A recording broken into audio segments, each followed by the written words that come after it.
receiving on over, please direct X4315 heavy.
Cargo Dispatch 559. We're requesting drop-off clearance for delivery 13 Omega.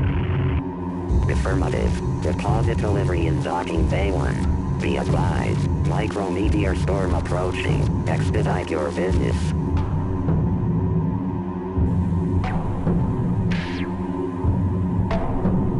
PPMC delivery 13 Omega. Warning, contents hazardous.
sequence activated.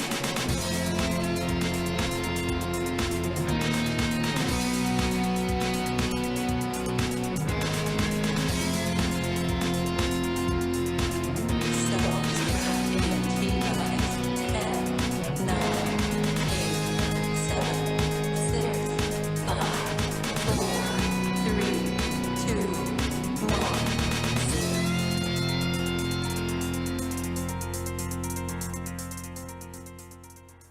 Hey, what's going on, everybody, and welcome back to the Self-Destruct Sequence podcast. I'm Runkly. And I am chronically late to everything I've ever attempted in life. I am Morphod. Thank you very much for joining us. It is Sunday, May 21st, and this is episode... What? 50? 50. And we have done this 50 have times, done this 50 and we times. haven't been kicked off of Twitch. We haven't been kicked out. We haven't banned or anything. But We haven't given up. we figured why not celebrate this momentous occasion? And we have with us today from Revival Productions, Matt Toshlog. Welcome aboard. Thank you. And of course, Matt Toshlog is one of the many developers on Overload, which is I like to call it the spiritual successor to the original series. That is what we call it. Absolutely. And I guess my first question is, 20 plus years on, what made you guys want to go back and revisit this style of game? Well, we talked about it for years and years, and in fact, the 20th anniversary, which came up just 2 years ago, was sort of a key moment for us. We actually talked about trying to get something that we could release on the 20th anniversary, but the pieces didn't really come together. But we've probably talked about it on and off for many years. I mean, various permutations of a New Descent or a New Descent-like game or something, and nothing never really worked out. People's schedule was bad, or the deal wasn't right, or whatever. And then a few years ago, we've been long been talking with Luke Schneider about this. Luke was the lead level designer on Descent 3.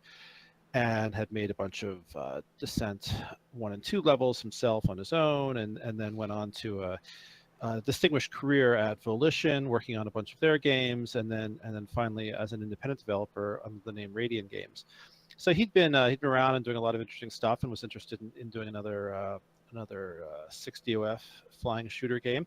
So we've been talking to him too on and off for a few years, and then at some point a couple years ago, the time was right. He was available. He was wrapping up some other stuff, and I was going to be available myself coming up in a little bit, and Mike was retired from Volition, so all those pieces just sort of fell into place, and we decided to do it.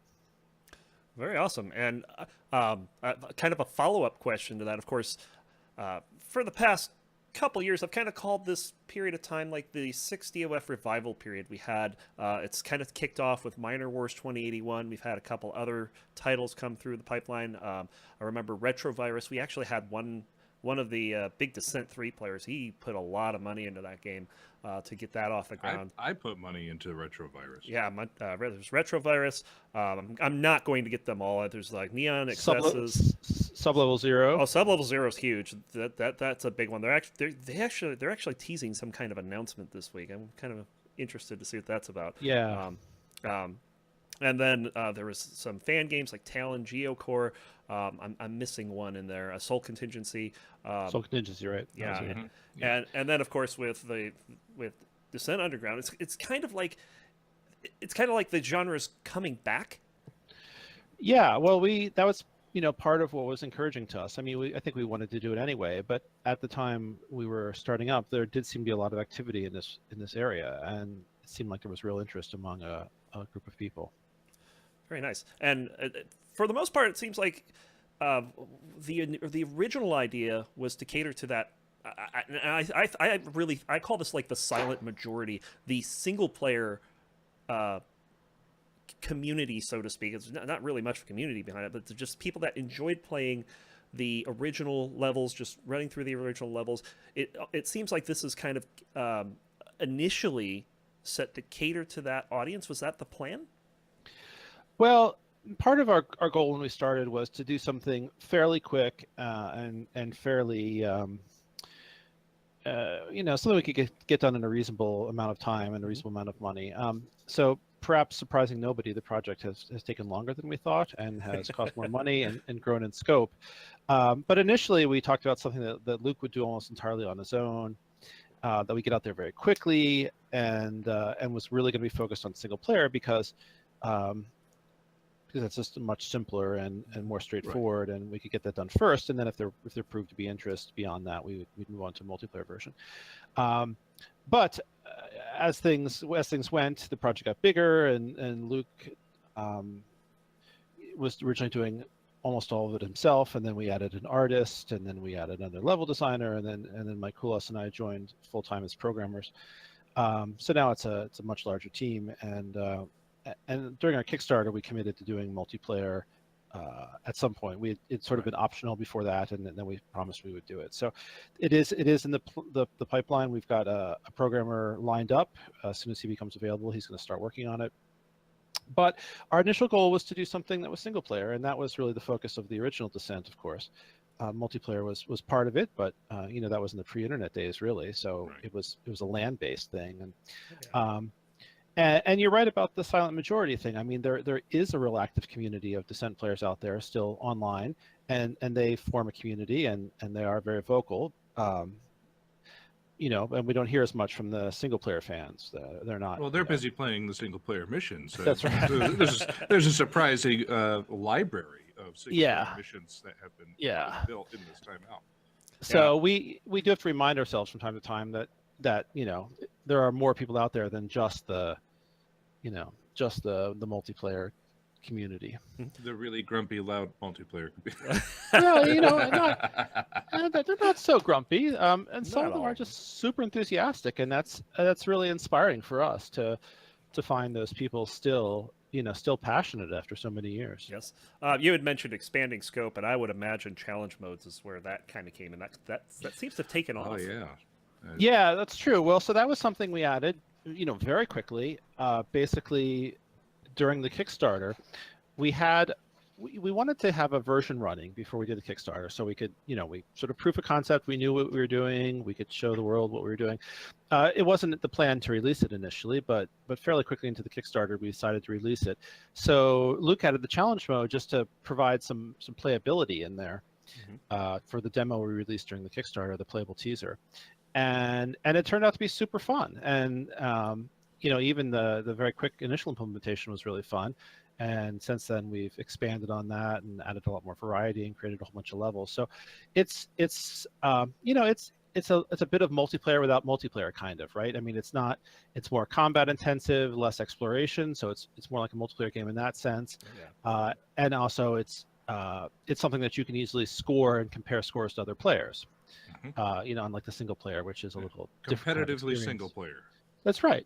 And so we've got the leaderboards up, and that's really fun. And you can see how you rank next to everyone else and develop rivalries and all the normal sort of community stuff, but within that single player context. Yeah, and speaking more of challenge modes, you mentioned it's got kind of a multiplayer feel. A lot of the big Descent 1 players say a lot of their anarchy skills that they learn playing the big Descent 1 games translate really well into Overload, and a lot of people are having a lot of fun with that. I guess moving on to the story mode, now we have 2 levels currently out. How many are we? Is the plan for the first? 15. About 15. Yeah. And I imagine there's going to be some lore that comes out, I guess, over time or something like that. But I guess with the game, sure, we hope so. We're going to release an editor, so there will certainly be community levels, and if things do well enough, if the game sells well and there's interest, we'd be happy to do some sort of DLC level pack or something. Yeah, it's another thing that I was going to ask about. You talking about the developer and possible modding tools and stuff like that. How far are those going to go? Because I know that those were kind of a stretch goal on the Kickstarter, and I don't recall if that goal got met. No, I think we just promised. I think we were just reckless during the Kickstarter, and we promised everything, anything anybody wanted, we promised. So I think that was a stretch goal that we also said we would do. We have the tool, obviously, that we're using ourselves. Right. We It's very difficult though to translate that into a consumer product. it is a little tricky, and part of it involves trying to make this work with Unity and their asset packages and whatnot.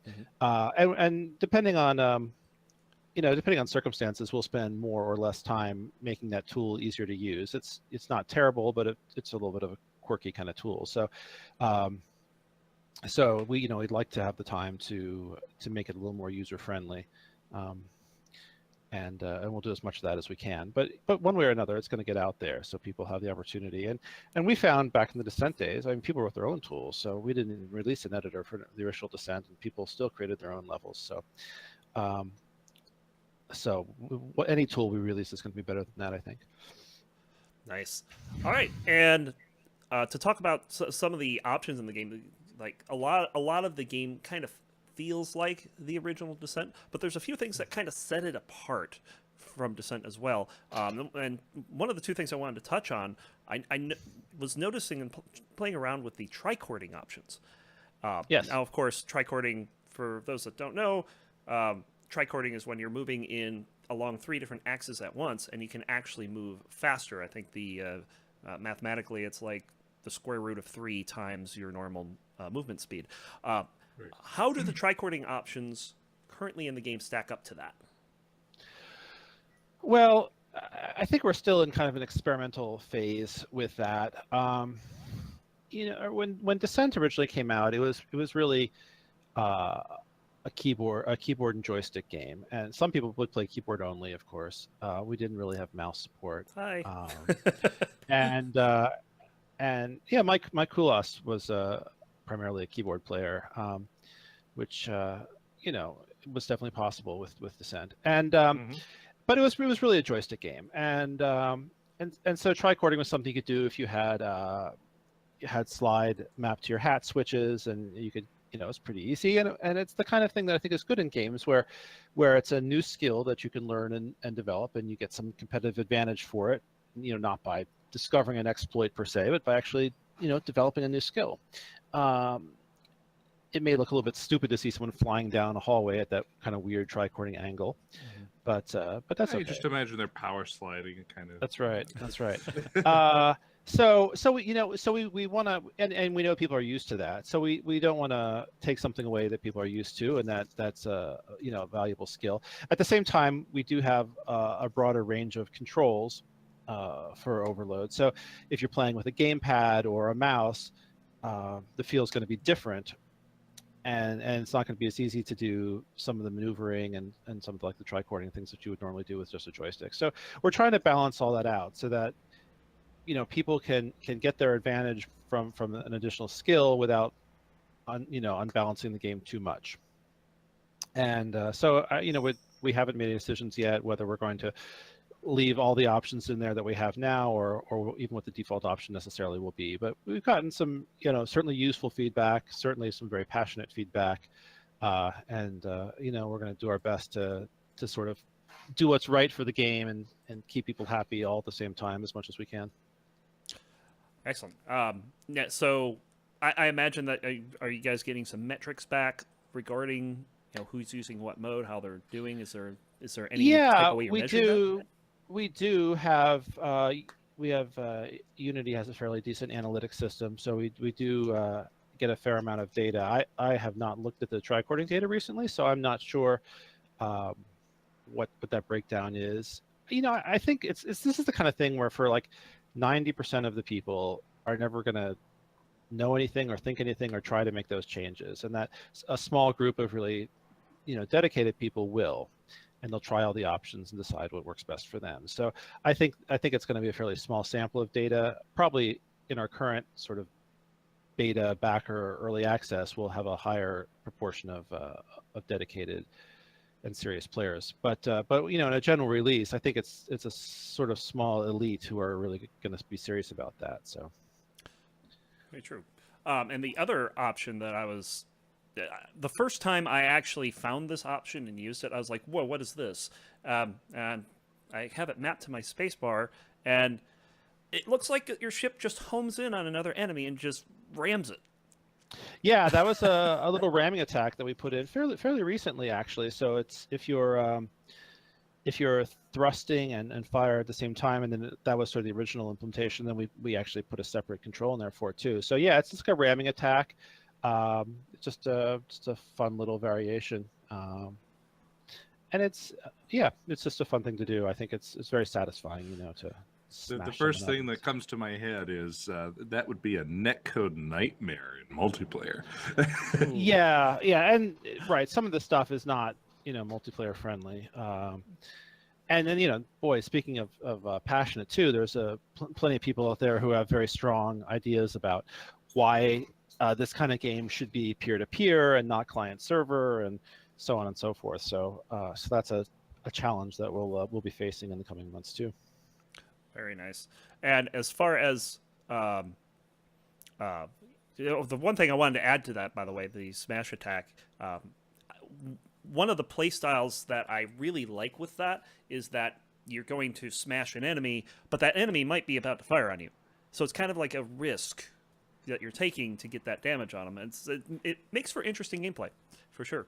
Yeah. So Yeah. it's definitely definitely a Well, neat addition. that's what we're excited to see is innovation within the genre. What are new ways that you can explore the space? What are new ways that you can fight in the space? So it's always really cool to see these kind of elements come up, even if you're just playing with them, tossing them out there so people can try them. So, Yeah, I mean, we want obviously to modernize the game without losing too much of what you know, what made Descent special. So it's a balancing act there, and hopefully we'll hit that about right. Very nice. So we touched on multiplayer a bit earlier. Is there anything that can be added as far as other than? Yeah, I know you guys are very heavily working on the story mode and adding to the challenge modes. Is multiplayer just basically okay? We're going to finish the original game and then we're going to start planning for the multiplayer, or is there some kind of planning going No, on? we're gonna start multiplayer before the full game is done. The single player game is done. Really? It's at this point really dependent on when our program becomes available. He is finishing another game, which, surprise, surprise, is running longer than they thought it would. That's the nature of the industry, I think. Yeah, I know. It's ready when it's done. But his game now has a release date, an announced release date, so it could obviously slip again, but is probably a little less likely to. So I think he'll be joining us end of the summer, fall, something around there, and getting to work on that. So it's definitely going to happen. It's, you know, we'll be starting off with sort of that anarchy mode kind of gameplay. I know there have been some requests for co-op, which is difficult to make work sometimes, because if you have some sort of highly scripted single player experience, it's hard to incorporate a second person into that. Yes. Sometimes you can do it, sometimes you end up doing something slightly different if it's co-op. You know, the puzzles have to change. So we haven't decided about co-op. I think one thing that's fairly likely for us would be some sort of co-op challenge mode. That's not technically difficult once you have the basic multiplayer code working. So I think that's pretty likely to happen, which would be kind of fun too. We'd probably end up changing some of the AI to be a little more, you know, aware of multiple players, so the robots have some sort of slightly different behavior that's more suited for a group of opponents. But nice. Yeah, but that's something we're looking at too. Yeah, because if I recall right, in the original code, the robots kind of just train in on one other pilot. They're not really aware of the other ones. Yeah, the original code is like it would target the priority of what number multiplayer. What number player you were. So the blue ship would be the top priority, even if the red ship was closer. Excellent. Yeah. Yeah. So we'll see. I mean, you know, obviously if you're thinking of it as a team versus team kind of game, then you'd want some sort of more complicated behavior on the part of the robots, and whether that's feasible, I don't know, but it's something we'll look at. Certainly would be. I know that like that initial, you know, you said just like a challenge mode. All I want is some really, really cool, big, robot that's going to give me nightmares to Yeah. take down. Yeah, that was going to be my next question. No design, sorry, it just put me in a big room with a big nasty, and I got to figure out how to take him down, and that'll keep me entertained for weeks while other stuff gets figured out. Yeah, You know? yeah. Well, we are working on boss code now for the single player bosses. Nice. Mike started on that fairly recently, so that's I've played his initial coding for one of our bosses, and that's pretty fun. So yeah, it remains to be seen how much that sort of stuff will make its way into challenge mode, but certainly one of the things we're looking for in challenge mode is to have an experience that sort of changes as you play along. So we have ambush events and cycles in terms of number of robots and intensity of robots that you see. So it's not just the same continuous thing for the whole time. And certainly some sort of boss robots in that context. I guess we sort of added, when we added the super robots were like that. So you had some sort of variation in terms of the enemies you're fighting. Yeah, very nice. The robot variety has definitely made gameplay very interesting. From you got some robots that'll come at you and fire at you. Some of them kind of like to run away, and then you got the kamikaze guys. Those were a pretty good addition, I think. Yeah. Oh, those things are pretty Yeah, crazy on the higher levels. And then you get an ambush of them. Oh boy. Yeah. And we have some, we've experimented with flocking behavior and other kinds of, interesting stuff that we can do. I think that's that's part of what makes the game really good. I think Descent always had a really nice AI system, and we're doing as much as we can to replicate that experience now. Very nice. Anything else that you had more fun? You wanted to ask? Not at this time, no. All right. So most of it's been chased out of me through the general discussion. I have one little cheeky question to ask. How's the Descent 3 source code release coming along? Oh yeah, well, that would be nice, huh? So, from time to time we get inspired and we start working on that, and like, oh, we'll finish this up and put it out there, and then something always comes up. So, it's definitely not a priority for us right now. Obviously, and, yes. everyone who is actually working on that, which would be myself and Jeff Slutter and Kevin Bentley, are now involved to greater or lesser extents in Overload as well. So, I'm certainly hoping that they spend all their time on Overload. Absolutely, yes. I think we all do. Yeah. D3 can wait. It's kind of funny because it still occasionally gets played, not very often. I think Yeah, and there's people who like that game, and then there's a contingent of people who really don't like that game, and so it's an interesting split there.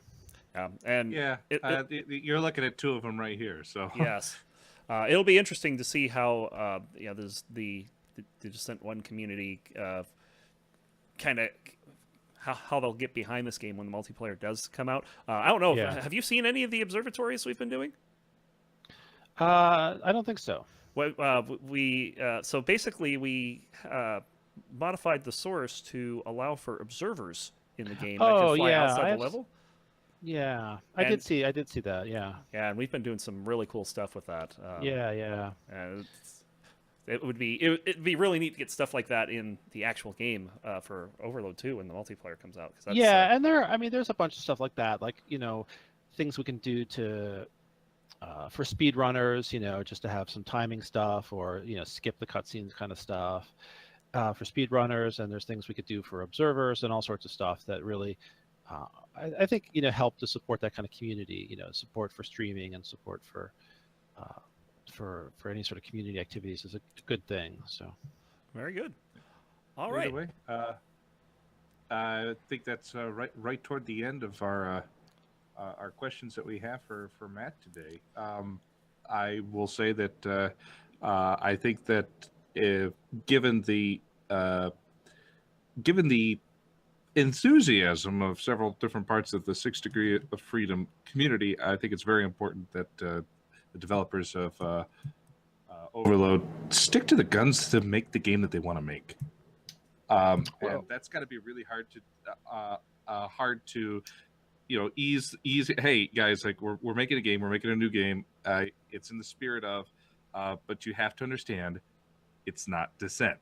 Okay, it's going to be cool, it's going to be fun. It's not Descent. We're not trying to make Descent. Descent's already made.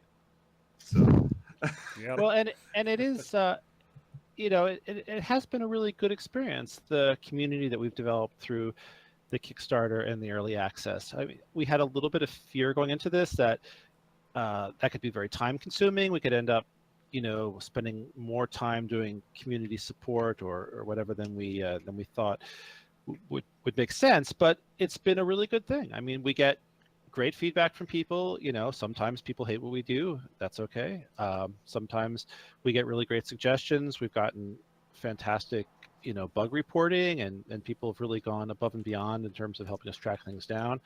And so I think having that community involvement has been just a big plus for the project. So, so sometimes we're going to do things the community wants, and sometimes we aren't. But it's great to have that feedback, and we always have the option of considering it. So, All right, very nice. Matt, thank you very much for joining us today, and it's been a pleasure. good luck with Overload. We Thank look you so forward to much. seeing what you guys do. All right. Well, it's been really fun. All right, take care. Yep. Indeed. Thanks. Bye bye. All right, so we're going to go ahead and, while we're on the subject of Overload, let's talk about the next version that just came out this past week. 0.4 came out with a new challenge mode level called Foundry. It's really cool, definitely worth checking out, but they also have another story mode level as well. This is Outer Moons 2, and it's kind of nice because the way it plays is that you go into Outer Moons 2, and there's some, we'll call it secrets and hidden areas and stuff, where you can find these upgrade points. And in between Outer Moons 2 and Outer Moons 3, you can actually use them.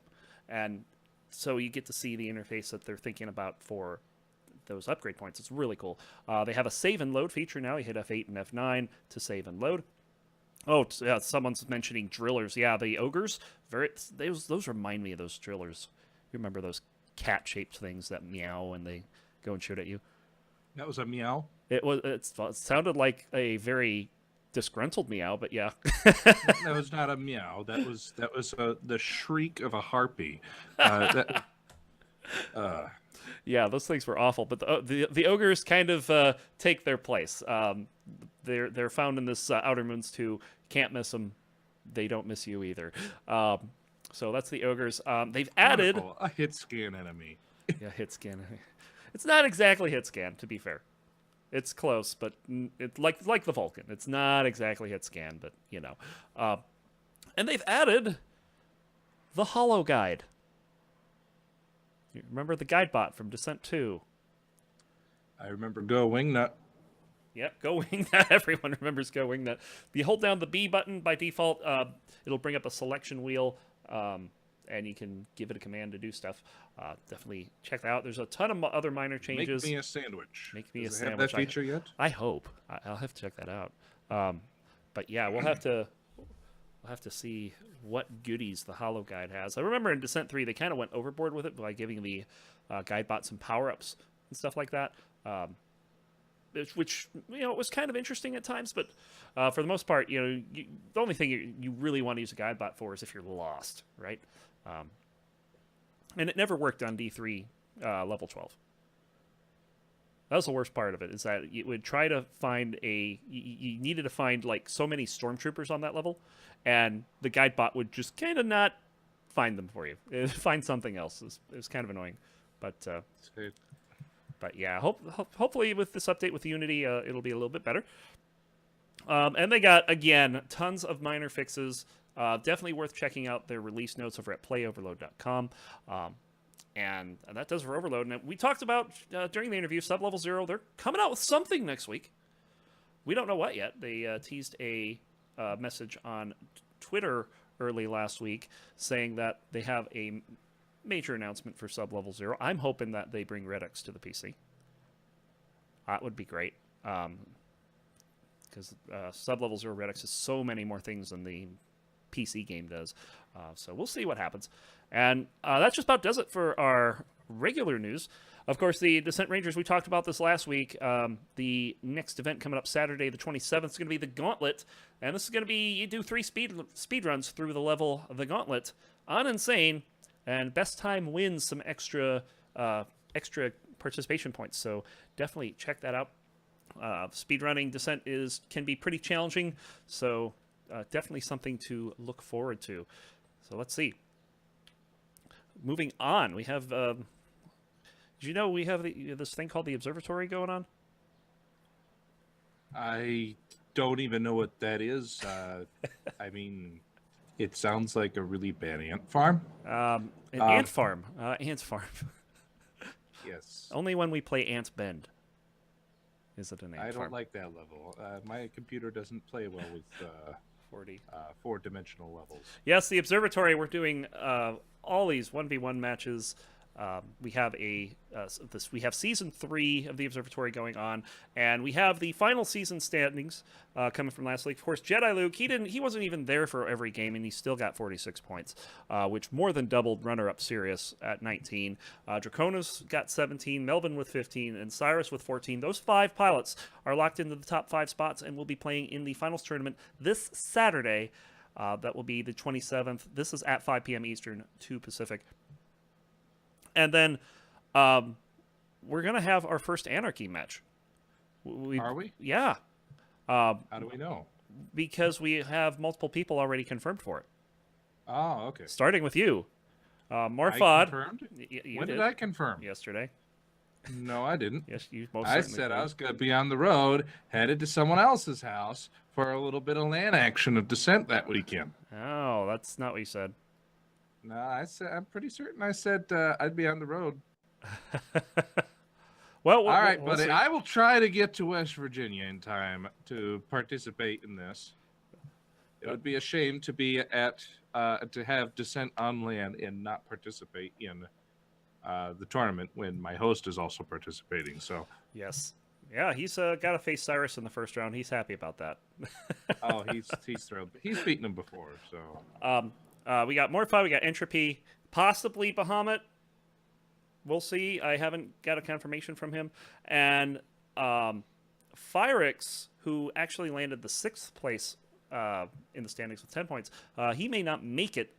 But if he doesn't, we still have backups. We have Lee, we have P-Funk, we have Hyper. So we're going to have a Anarchy game one way or another. This is going to be the first time we've done an observatory with a full Anarchy game with more than 2 pilots. So it's going to be pretty cool. So definitely worth checking out. And this is what time? 5 p.m. Eastern, 2 Pacific, 4 p.m. Cajun Okay. Country time. Alrighty, I will do my best to be situated by then. Excellent. And that brings us to Morphod's favorite part of the show, What's my favorite part of the show? when we talk about the DCL. We talk about the DCL. It's time to talk about the DCL. I think this is one of my favorite parts. I think it's Jedi Luke's favorite part of the show. And you know what? I think it's Hold on. Cyrus's favorite Hold part on, though, of the show. because I want to ask you a question here. Without looking at the stats, there were Yeah. 2 people on the DCL this week that had a win against a bronze pilot, a silver pilot, and a gold pilot. Not counting Jedi Luke and Mark. Who do you think Okay. those 2 are? Leto. Yeah, you got one. And a gold pilot. Well, then I'd say Jedi Luke. No, not counting Diamond. Oh, not counting Diamond. Okay, then I would also say Bahamut. Melvin. Melvin? Melvin did it. Bahamut didn't. Bahamut's been pretty hot. Bahamut, yeah, he's been pretty hot, but he only played gold in the last 2 weeks. That game against me does not count for this week's standings. Ah, that's what's throwing me off. It was after Midnight Mountain, After midnight.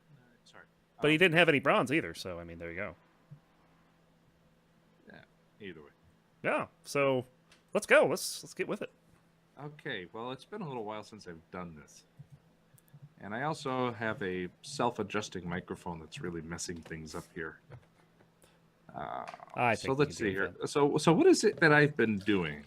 How do I go about this? that. There's a lot of text here. I don't know if I can do this. It's been it's been like what, 2 months? It's like falling. It's like falling off a bike. You remember how to do it every time. Or falling down the stairs. Okay. Yeah, falling well, down the stairs. You know how to do all that. right. So yeah. Okay. So for May 7th to the 20th, I believe when did Dracona flip the switch May for the new 7th. season? May 7th. So Yes. this is all entirely within this season. Yes. Okay. Well, so we've played 169 matches. On the DCL, the biggest category is silver and bronze crossover matches. A little surprise there. There's enough bronze activity for that. 52 matches. Other than that, looks like gold silver crossover comes in second with 26. And we're going to start, as usual, from the bottom up with accolades. Of course, remember our cutoff was the 20th. So some of this will not exactly reflect what is on the ladder right now. So we're going to say hello to Lito, too, who's played 70 games. And he's the ladder breaker.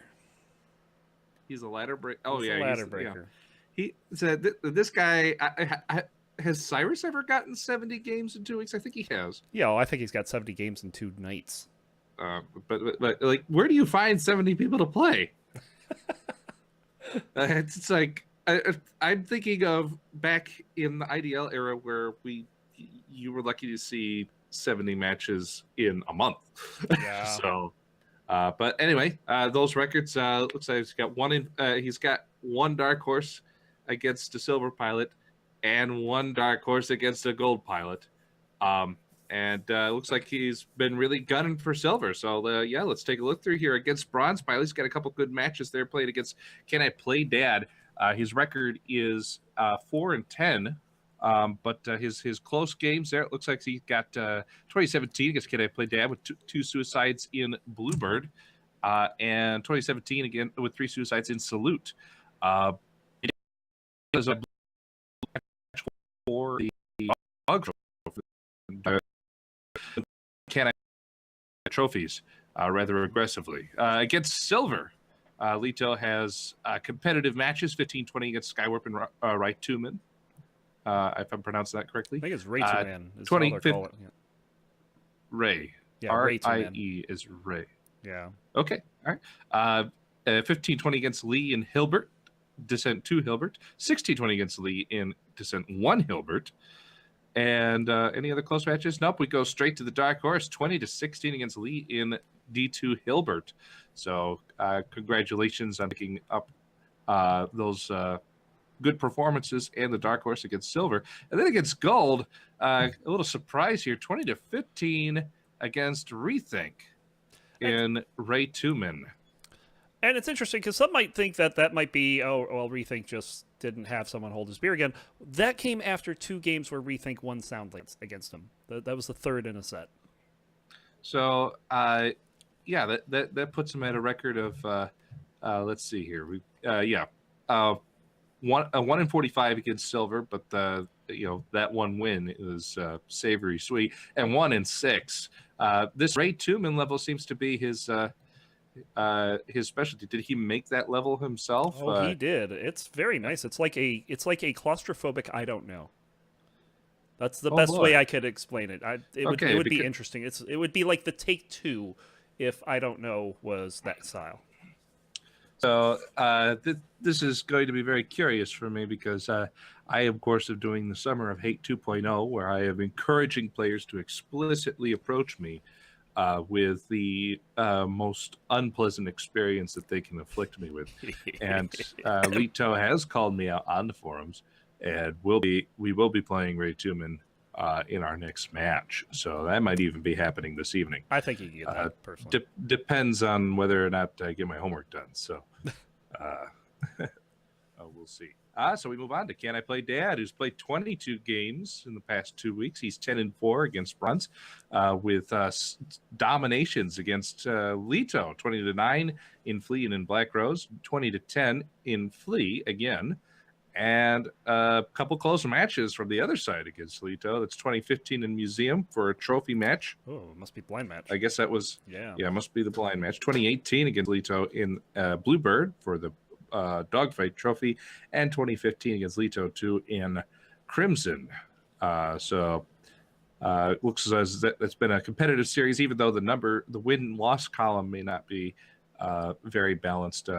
It's still a competitive series that the two of them have played in the past 2 weeks. Against Silver, Can I Play Dad was played 7 times against Silver, and he's got 2 real close scores, 16-20 against Lee in Ascend, and 16-20 against Lee in Plea. Excuse me for a moment.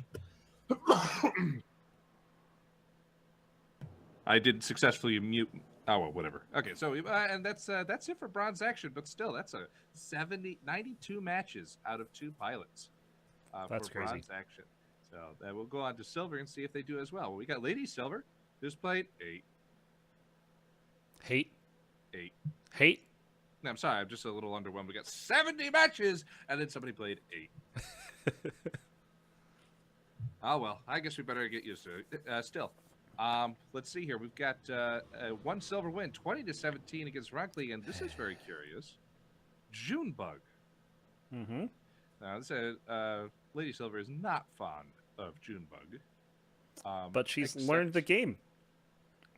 But from my understanding, there's a little bit of Stockholm syndrome here. So playing somebody named Morphod in there rather often, she has discovered that she may be a little bit more comfortable in the level than she would care to admit. And against Gold Pilots, a threatening score, 15-20 against what's labeled here as Morvin, but we all know that it's Morphod in the level of Oh, logic. let's not go there. For those that don't know what happened there, I mixed up Morphod's and Melvin's names on an observatory, and they ran with it. Then we move on to Maestro, who's played 11 matches, and we, just not certain if we caught this. Did this occur last week or 2 weeks ago? But I haven't said so on the air. So welcome to Silver, Maestro. 11 matches in the last 2 weeks, and that looks as like a couple competitive matches there with B2AF and solid performance against Bronze. So, yep, 11 matches. Keep it up and keep playing. We'll say hello to B2AF. That's a name I haven't seen in a little while. Hope we can run into him and play a couple matches. He's played 12 this past week. He's 1-3 against Silver, including that one close win, as mentioned, against Maestro, 20-18 in Salute. Moving on to Lothar Bot, a name we don't see often. Four games in the last 2 weeks. Always happy to see when he has the time to poke it in play, including an overtime match against Hyper Infused, which could not have been easy. I'm comfortable with saying that Hyper is one of the fastest developing dogfighters on the DCL right now. And while Lothar enjoys a good dogfight, he also recognizes that there are just sometimes he's going to be outmaneuvered. And so, again, he wins by execution.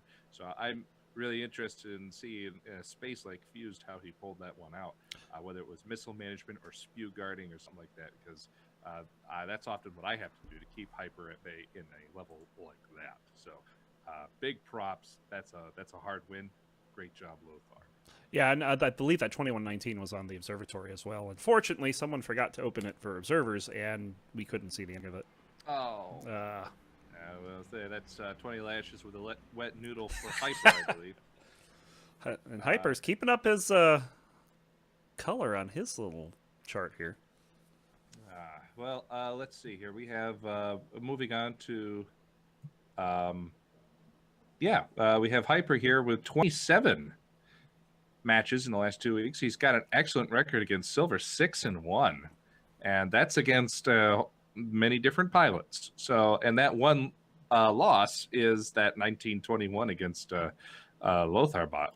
So yeah, let's run down the list here. We got against Bronze a 20-5 domination against Leto in Ray Tuman. A very surprising result compared to Leto's other success against other silver and gold pilots. So. Against Silver, we got close matches, 20-15 against B2AF twice, once in Ascend and once in RIP. Dominations against Maestro, 20-10 in Savage and 20-7 in Bluebird for a trophy match, dogfight trophy. And the aforementioned match of against Lothar, a close scored game, but didn't quite pull out the win. And then against Gold, no wins, but 4 out of those 7 games he's played have threatening scores against established gold pilots. That's 16-20 against Vaniac and Fused, 17-20 against Vaniac and RIP, and 15-20 against Morphod in Salute and in Logic. Other mentionables, I see a 13-20 game against Jedi Luke here in Ugh.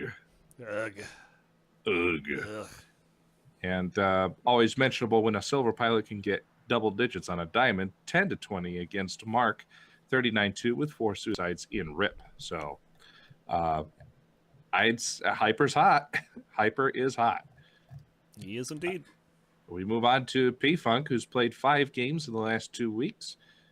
He's got a very close match there. He pulled out an overtime win, 21-19 against B2AF with 3 suicides in Flea X2 for his only silver match, and then against Gold. I cast this game. How does he do this? He gets you when you're not bothers. at your best. It bothers me. 18 to 20 against Morphod in Flea X2. The guy comes out of nowhere and says, "Let's dance." And I'm like, all right, no. Yeah, I'm stuck here, aren't I? It was an experience, that's for certain. It always is against P-Funk. But excellent work there for putting me on edge. We're gonna say hello to Skywarp, who showed up for 1 match this week. He played Leto 20 to 15 in Raitumen, which Skywarp is. That's listed as a close game. Excuse me. All right, I was a little confused with the ordering. I haven't seen this list in a while. And then we go to Lee, who's put in a very impressive 42 matches in the past 2 weeks. He's 23-1 against bronze, and he's 2-7 against silver. Against bronze, he's picked up dominations, 20-3 against Leto and 20-4 against Leto in Barathrum, and a couple close games. Got to be careful there. But he's silver, so well, whatever. You got a close game against bronze pilot. You got to step it up, buddy. Against silver, he's got a close win, 2016 against Phyrix in Salute. He's also been in contention for some of the trophy matches, but not quite pulling it out. He's also not been afraid of poking at some of the gold and diamond pilots, and probably the most interesting one I see here is 2 to 20 against Morphod, with 11 suicides in the level of Ha. Oh, God. Those aren't 11 Now, suicides, people. Those that's are 11 reactor reactor kills. No, that's 10 reactor kills and 1 Oh, suicide. there was a suicide. Oh. There was a suicide. That was one of What is those panic, suicide? blow yourself up with a conch on your own on somebody else's ship. I was thinking maybe overcharging while you get hit, because that would do it. Right, that does happen quite often there too. And Lee has actually taken some wallpaper to the level, and Ha 2.0 is released, which has a few bugs removed and still offers the same chaotic action. The reactor has been replaced with the Borg Cube of 8 with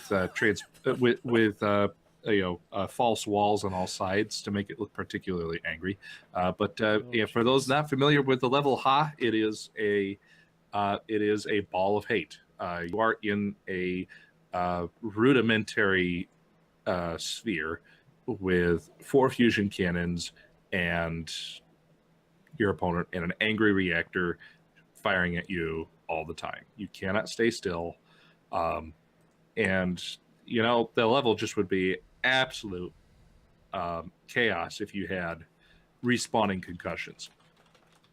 So check it out if you hate yourself. But it is definitely not a level for everybody. I think that joystick pilots, people who are able to orient themselves quickly to several different planes, like say Tetrafusion or something like that, would do pretty well in there. But it's more of a novelty level. Just check it out for a laugh. I imagine it'd be hilarious on land. Another name that we're very surprised to see lately is Entropy. Yay. Entropy, happy to have him back. He's played 3 games against Silver. He's 2-1 in his silver record. I guess it's cold up on the mountain this time of year. Very possibly. And decided to come down to town, grab some supplies, and go back up to the temple. So 2017 against Lee and Contessa, which I believe is Umbriel, with the reactor manipulated in such a way that you can actually get at the fusion cannon. And that would be for a trophy match. Oh, no. You can't get the fusion. The fusion is out. Oh, the fusion. The fusion's inside that where the reactor cube is. The reactor cube is gone, so the fusion's not there.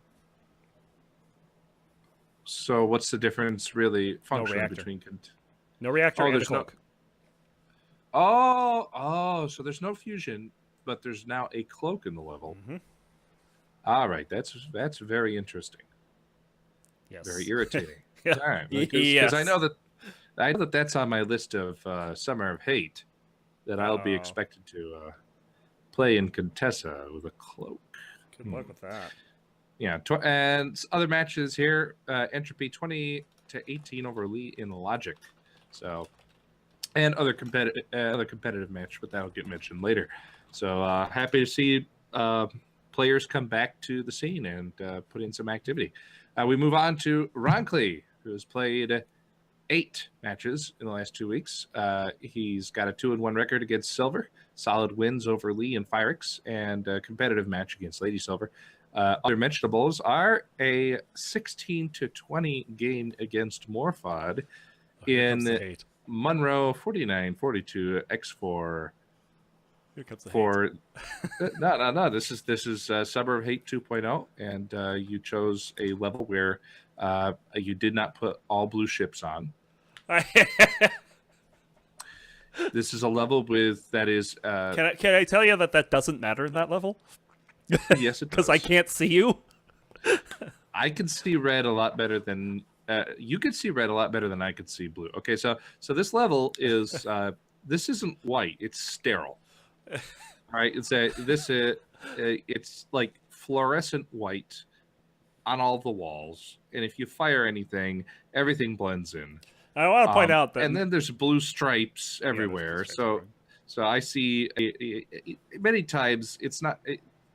Out of nowhere. No, it's not out of nowhere. It's just I can't see anything in the level. I can't have fun in a level where I can't see. it's kind of funny because Melvin had pointed out that one of the ways that he got the upper hand on me a couple times was camping in the middle of the room because I couldn't see him. It's just that hard to see a pyro in there. It's pretty bad. Oh, very. It's a fun absurd. level though. It's not fun. It's a fun level. Do you think Duke it would be bad? Box, Do you think Duke Box is much better? Duke Box is pretty good, but do you think it would be bad if the textures were toned down? I think that the textures, if the textures were toned down, I would not hate it as much. Fair enough. I think that it is an interesting challenge to make a level that explicitly has no energy center. You have all the weapons available to you, and you have a limited number of Vulcan rounds. You have to be wise about how you are firing. So Exactly. moving on, we have Firix here, played 23 matches in the last 2 weeks, a 15-0 record against Bronze, and a respectable 4-3 record against Silver. He does have what's classified as an unrated game. Entropy being away from the game for some time, came back to the DCL officially as unrated until the algorithm could figure out where he could be stuck in. But we'll call that as a Silver match here, 2018 over Entropy in Swiss Cheese Zara. On the observatory too. I watched the end of that, and it was very back and forth, and it seemed like both pilots were making some interesting mistakes. Let's put it that way.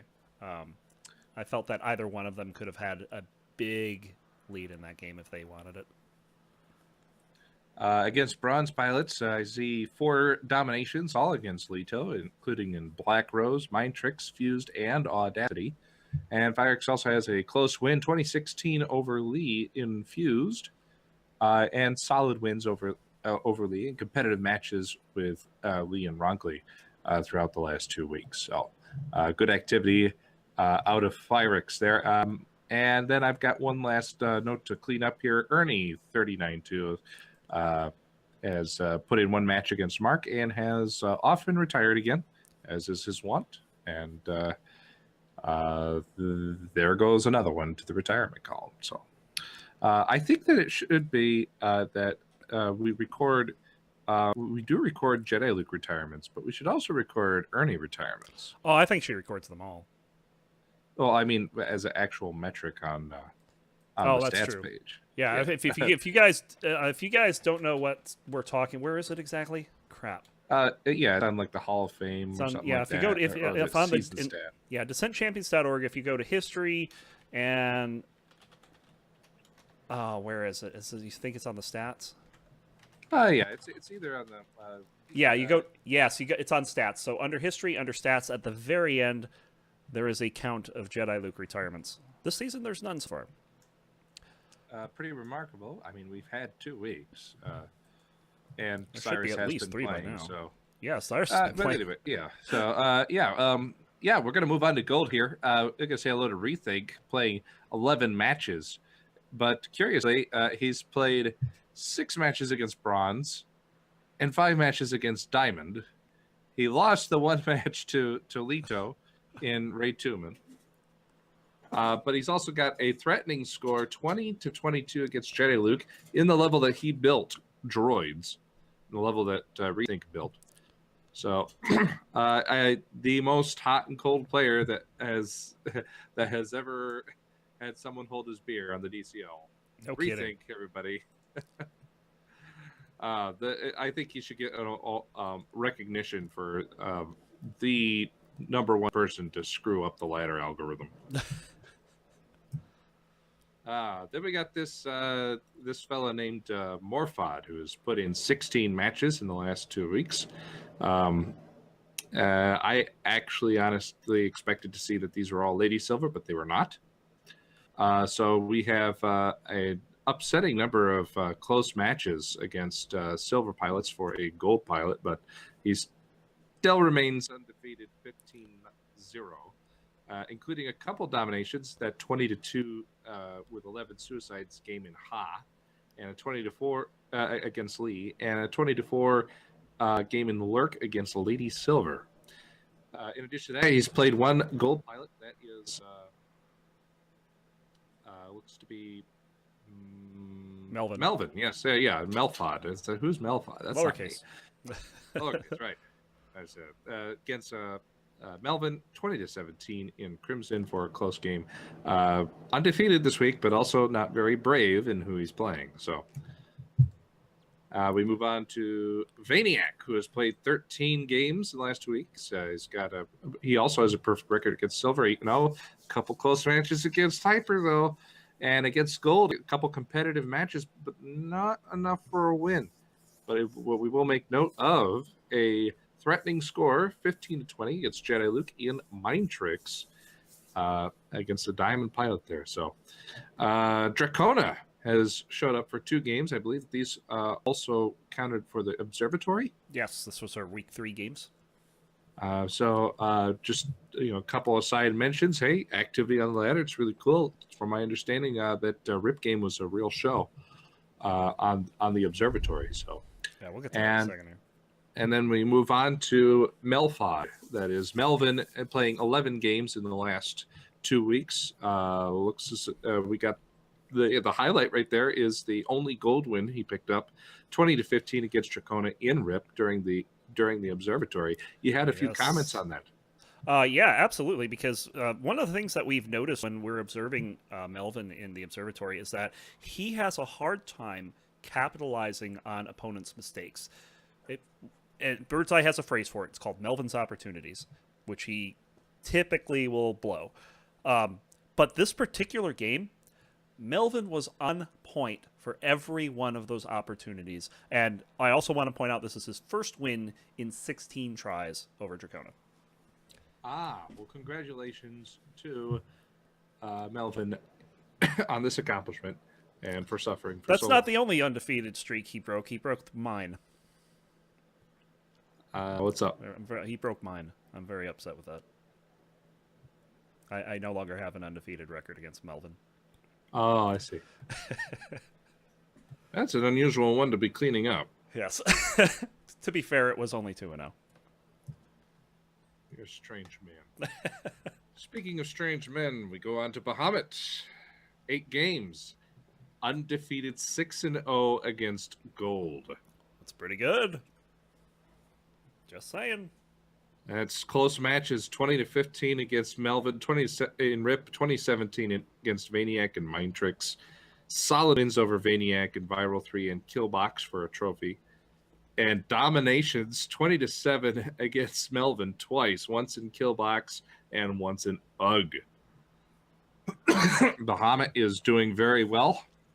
I want to crack to try to break that undefeated against gold, but the trouble is I'm in the middle of Summer of Hate, and if there's somebody who knows some really strange levels to be playing around in, it's gonna be Bahamut. Yep. So I question what I can do there. And then we move on to Diamond. So hello, Jedi Luke. I know that I can't see chat right now, but I imagine that you are watching intently. And this is your favorite part of the show. But you've only played 27 matches.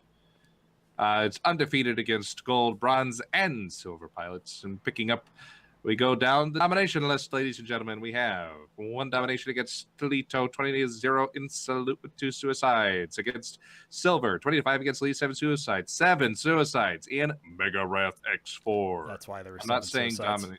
I'm not saying domination after every single one. You can say it in your head. 20-4 against Maestro in Logic. 20-4. Go ahead. No. You want to do it so bad. You just do No, go ahead. I'll do the voice. No, you're not, because it's going to be so bad. I see what you're trying to do. You're doing a bad job of it so that I have to do it. How did you know? That's the kind of stuff I do with my wife. I don't know when she makes me do the laundry or the dishes. I'm not marrying you. Thank you.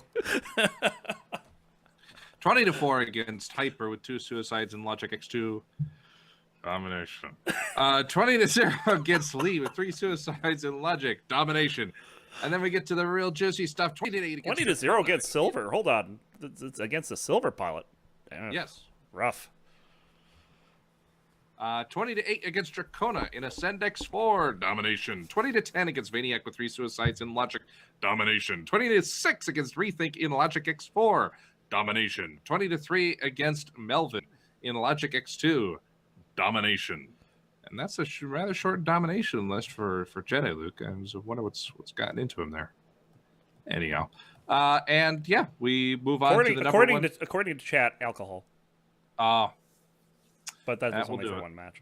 All right, so then we have number 1 pilot on the ladder, Mark 39-2, putting in 13 matches this week, 10 against Silver, 3 against Gold, and almost every one. I think, hold on, that's 13 games, and it looks like 9 of them were 8. dominations. 8. 8? I can count. 1, 2, 3, can't. 4. No, I can count. I just can't see. That's the difference. That's okay. All right, so. Okay, so 8 dominations, 25 against Hyper in Junebug, 24 against Hyper in Fused. Domination. That's 4 suicides on the Fused. 20-2 against B2AF with 4 suicides in Logic. Domination. 20-3 against Maestro, 3 suicides in Crimson. Domination. 20-1 against Maestro, 1 suicide. Logic. Domination. 20-4 against Maestro with 6 suicides in Fused. Domination. 20-3 against Lee with 3 suicides in Pillbox. Domination. And 20-3 against Bahamut. 3 suicides in Forte No Missiles. Domination. Yikes. And Forte No Missiles, of course, that's his home, I believe. That's home level. Yeah. That's just what makes Mark tick. Indeed it does. Power weapons, no Vulcan, no homing anything. Just things that punch big holes in your ship. Yes, pretty much. All right. And that is going to do it for DCL News. Very good. And our highlight of the week is going to go to something that did not happen on the DCL. I had to pick from two Black Rose matches that went to 24-22. And the one I chose was the one that was only outside of 1 point apart at 3 separate times in the match. And this was the match between Sirius and Melvin from the second qualifier in Black Rose. I mean, that I was saying, like, halfway through, this feels like an overtime game the way they're playing. Because it was just so back and forth. And no one was taking any kind of dominant advantage, and it wasn't until Melvin got killed by the reactor late in overtime that the game seemed to turn. And that was just a fantastic match. It went on for something like 45 minutes. And thanks for Jedi for hosting that, because that's a barn burner. That was a fantastic match. So, Congratulations to Sirius for winning the highlight of the week overtime match. How did that? Any major implications in the standings for the qualifiers, or it was just good old rough housing?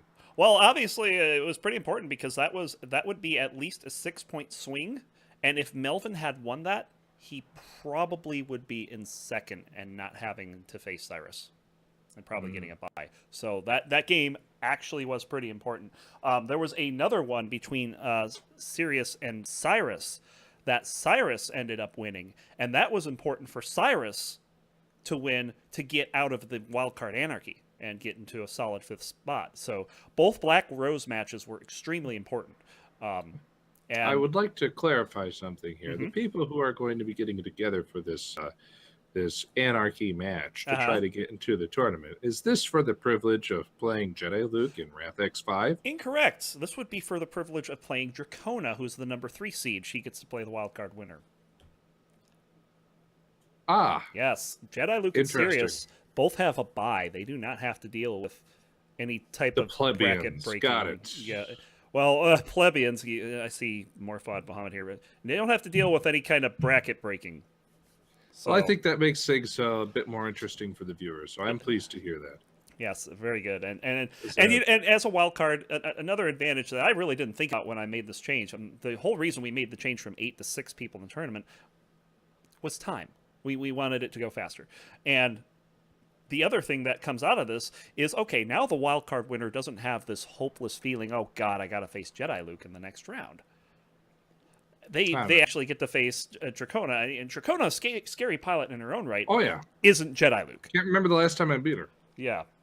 So, And exactly. then on top of that, I have to figure out a way to win a free for all with Bahamut and who else? Well, that's the thing, is we don't know everyone who's going to be there. Bahamut has not confirmed yet. Entropy has, and then Phyrix I'm is bad a at game time free-for-all. decision. And then if one of those guys can't make it, P Funk, Hyper, and Lee are all invited because they're all tied. So we could have a 4-person anarchy. We could have a 6-person anarchy. It could be pretty wild. So Regardless, it sounds as though as if it's going to be a real show. That is this upcoming Saturday at 5:00 Eastern. yes, it's going to be fun. I can't wait. This week is going to go so slowly because I'm going to be waiting for this match all week. So very cool. And moving on, of course, every week we talk about how you can send us some feedback. We actually have some feedback this week. We have feedback. Somebody checked the mailbox and I we found something. We found something. We in the we mailbox. had to chase away some of the spiders. I The think there was a cobweb, dead squirrel in there. dead squirrel. Well, there's important updates to Twitter's privacy policy. I guess that's a dead squirrel. Yeah. Yeah. Yeah. Dead squirrel. Yes. So what do we get? This comes from Anonymous Prime, which means they're chicken. That means we get to make fun of them. Anonymous Prime? Anonymous. Illuminous? Illuminati Prime? Aluminium? Wait, wrong show. Anonymous Prime says, quote, how many pilot styles are there in Descent? What advantage does each style have that is unique? And which pilot best represents each style, either currently playing or a pilot from the past? Which is kind of interesting. How much time do we have? As much as you want to take. Oh, because you're not going to be answering this one. Oh, we're gonna toss this on more fun. That's perfect. I've got a couple. I mean, the obvious choice for me would be, if I think of a pilot that is going to be sneaky and behind you all the time, I think DKH. He's got this style where he just wants to get behind you and sneak up on you and be sneaky, and it works, and he's very good at it, and it's scary. It's extremely scary. I'm going to approach this in order here. How many different pilot styles are there in Descent? Do you mean how many pilot styles are there that exist? How many are recognized as? How many are recognized, or how many are there's no hard limit. It's you can play the game Yeah. however you want. And in fact, the way that a style often is formed is in response to the type of levels that are being played. There are certain tactics that just won't work well, certain styles that won't work in different levels that you're playing. Yeah, exactly. Like DKH isn't going to get behind you in Bluebird. For that matter, large open space with plenty of weapons, there's your dogfight, but and you're not going to be doing any ratting in there. So I guess it goes to how many identified styles are there in Descent? Jedi says he might. Yeah, that's true. There's, because you can play the game. There's so many different ways to play the game and to respond to how a level forces you to play. There's an unlimited number of styles in Descent, and that's not saying like, oh, Descent is this wonderful game. You really have all those options available to you. There are people who are innovating that don't even realize that they're doing something new and interesting to frustrate their opponent. What advantage does each style have that's unique? Is that plain and simple, the opponent does not anticipate it. That is the benefit of playing in a different style. Your opponent does not anticipate it and can become frustrated and start making mistakes. That is the purpose of any particular style to play, is to encourage your opponent to make mistakes so that there is a crease, a fold to exploit. So your style may be to be faster than your opponent. You are run and gun. You throw missiles everywhere to keep your opponent moving, and you place them in such a way that they are flushed into a particular part of the level. Which pilot best represents each style? Jedi Luke. Yeah, well, okay, yeah. So, right. But no, there. Who else does that is Rethink. Rethink tries to be faster than you, and that's just trying to make you move so fast that you wind up making a mistake, and your opponent just rails you in the corner, either with a smart to the face, a good fusion shot, or just pinning you with Vulcan, harassing you along the entire direction. There are dog fighters. You have Bahamut and Mark are very strong dog fighters. Dracona is a very strong dog fighter. Hyper is an up-and-coming dog fighter. These are people who have a way about the engagement that if you are not paying attention to yourself, you get sucked into the engagement. Vaniac is also kind of like this, but he's not primarily a dog fighter. He's just very good at it when he does choose to play that way. But there's just something compelling about going into the same space as Soldier, and maybe they look pretty when they move. Maybe it's just you get angles and the kind of a fast interaction that you typically don't get. Or maybe it's just because they appear to be vulnerable, and you're like, golly, if I could just hack it out here for like 3 more seconds, I'm going to nail this guy. And you never do. It's that style of play is going to have you exhaust your missiles early, unless you're Vaniac and you're cute and you hold on to that smart missile until someone gets right next to you. Very annoying. But yeah, that's a short list of players that exemplify your dogfighting style. Dracona, Soldier, Mark is just a brilliant everyman. And Hyper and Bahamut. Bahamut is a bit unique in the dogfighting realm in that he emphasizes pocket dodging, whereas most of the other players, while Mark is also an excellent pocket dodger. It's just bird's eye pocket dodging. You're right. Bahamut is pocket dodging is a way of life,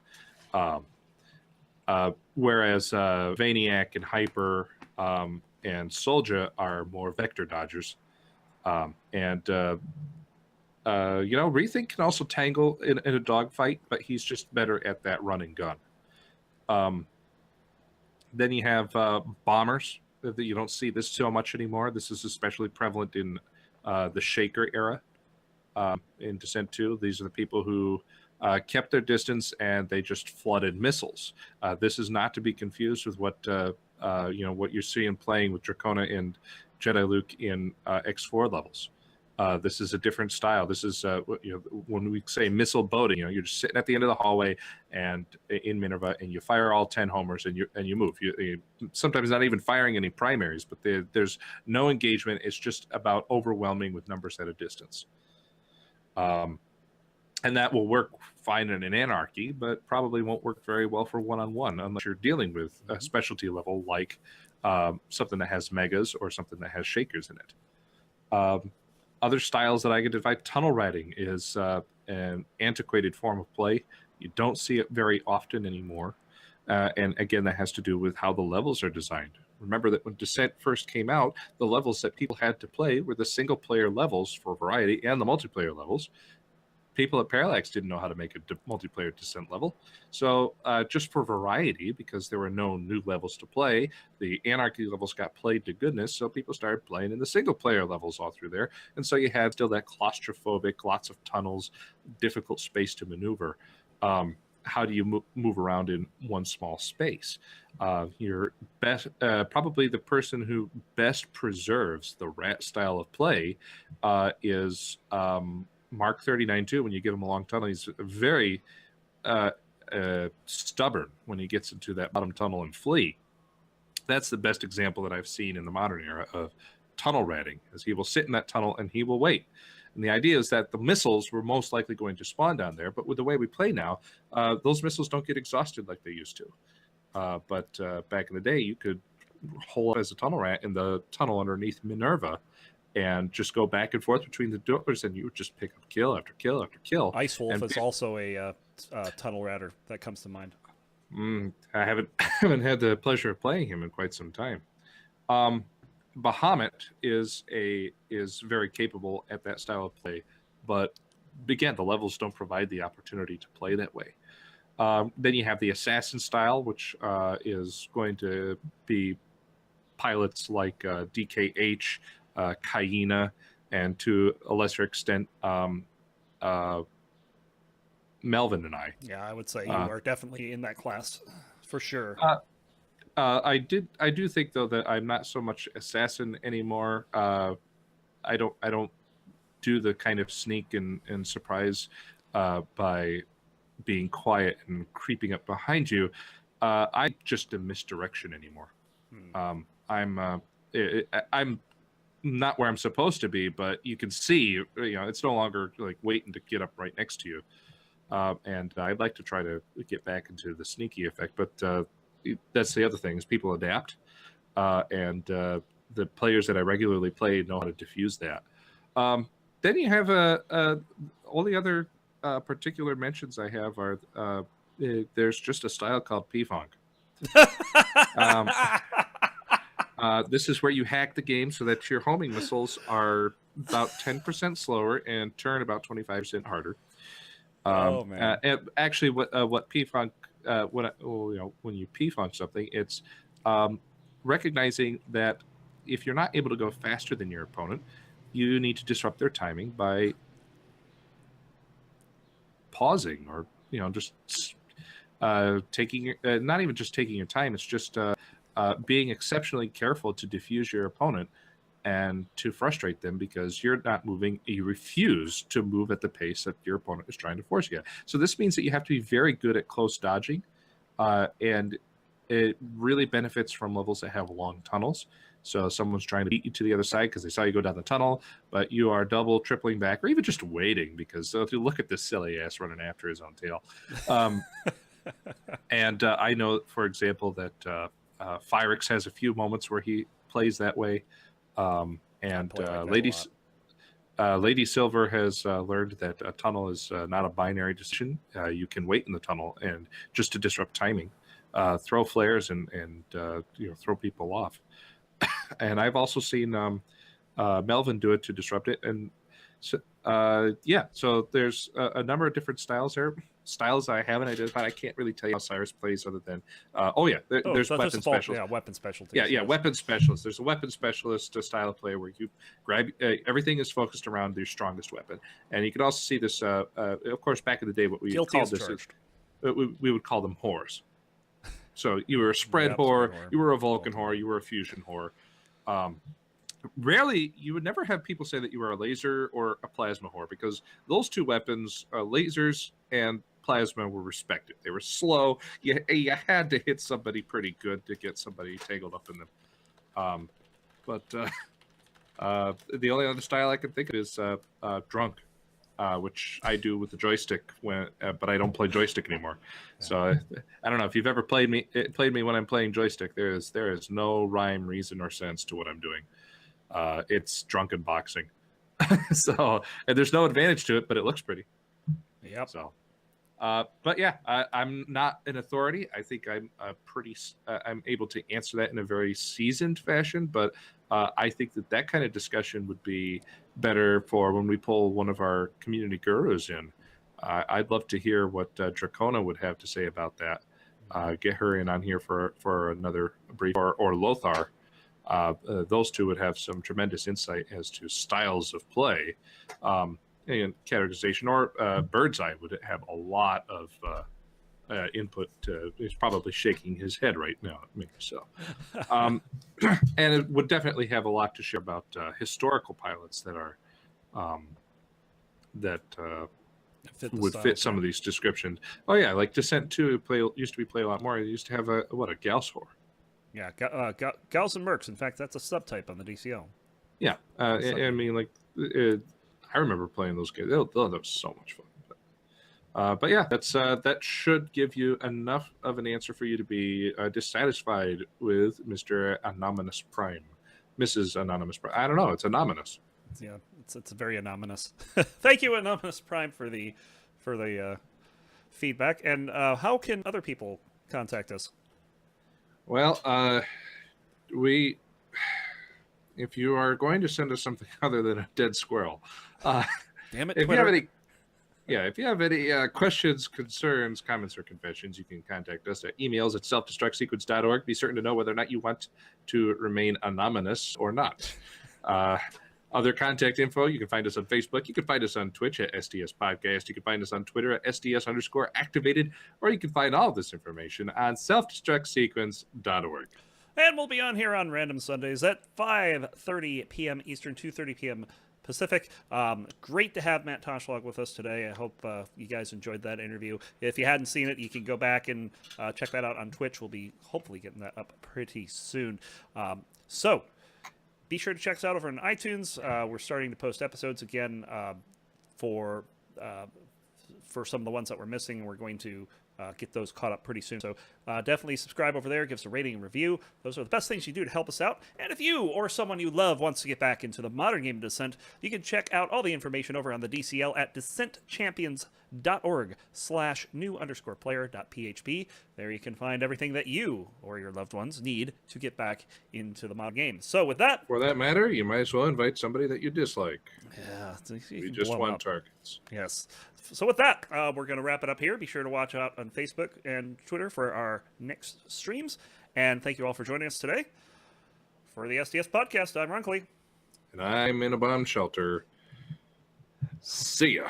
See you, bye.